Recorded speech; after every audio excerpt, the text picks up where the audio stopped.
Hei, mani sauc Viktors, un šajā video es gribu ar jums parunāt par tādiem pamatiem, kurus noteikti jāzina, pirms turpināt mācīties. Un tā, pirmais tas ir headings. Mans pirmais headings. Tas galvenais, ka katram lielāko daļai tegu ir gan atverošais, gan aizverošais. Otrs P. Tā ir mana rindkopa, aizveram, un, piemēram, te ir links A, href atribūts, parametru mēs vienkārši trešdīti ierakstam, aizveram, links 1, aizveram. Par ko šajā video vispār gribu jums izstāstīt? Par to, pirmkārt mēs saglabājam, atjaunojam, rezultāts ir par ko? Piemēram, par linkiem. Mēs gribam pievienot vēl linkus. Un iesaku vēl tur, kur iespējams kopēt iekšā. Vēl tāda lieta, kā šitas sastarpes, kādas jūs neliktu, reāli dokumentā nerādīsies. Piemēram, es saglabāju. Redziet, starp linkiem ir tikai viena sastarpe, kaut arī te, piemēram, es vēl papildus pierakstīju, bet es atjaunoju un viss rezultāts paliek tāds pats. Ko gribu vēl te pateikt? Piemēram, vienkārši te mēs samainām. Tā, ko es gribēju pateikt? Redziet, linki mums šobrīd ir vienā rindiņā. Mēs varbūt gribam, lai katrs link būtu nākamā rindā. Kā to var izdarīt? Ir tāds teksts BR. Viņam nav aizverošā. Viņš ir ordinārs. Un tas ir vienkārši rindas pārējo uz nākamo rindu. Mēs atjaunojam. Redziet, links 1, un pēc tam uzreiz uz nākamo rindu links 2, links 3.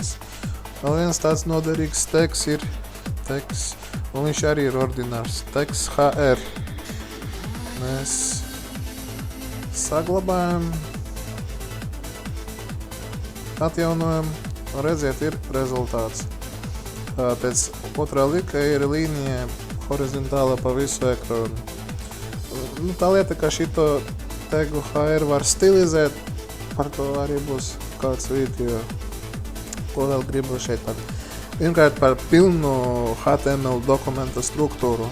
Ko tas nozīmē? Ka pēc tega HTML ir teksts head un aizverošais teksts head. Pagaidām te nekā nav.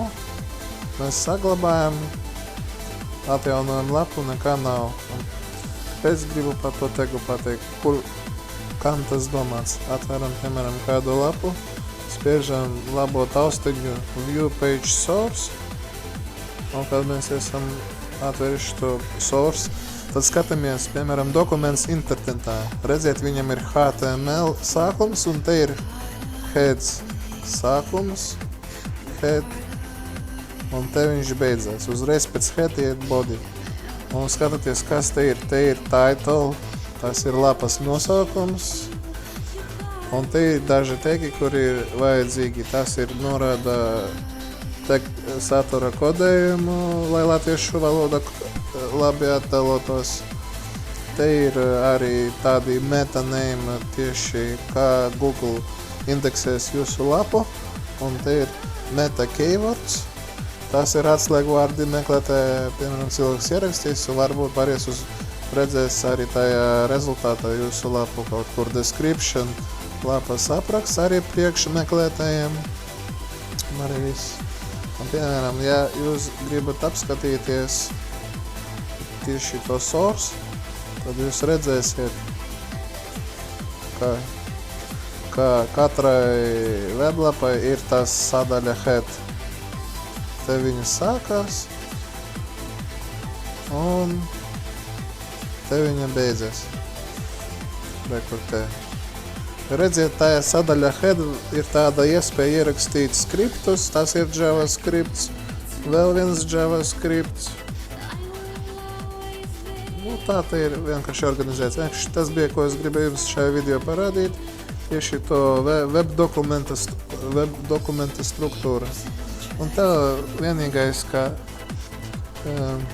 redziet, ja mēs skatāmies mūsu lapu, ir vienkārši nav tas nosaukums. Bet ko mēs varam izdarīt? Pierakstīt title, mana pirmā lapa, aizveram title, saglabājam, ejam brauzerī, atjaunojam un redziet, mūsu lapas nosaukums ir brauzerī. Par to tieši atbild tas title teksts, kuram jāatrodas tieši head sadaļā. Paldies par uzmanību!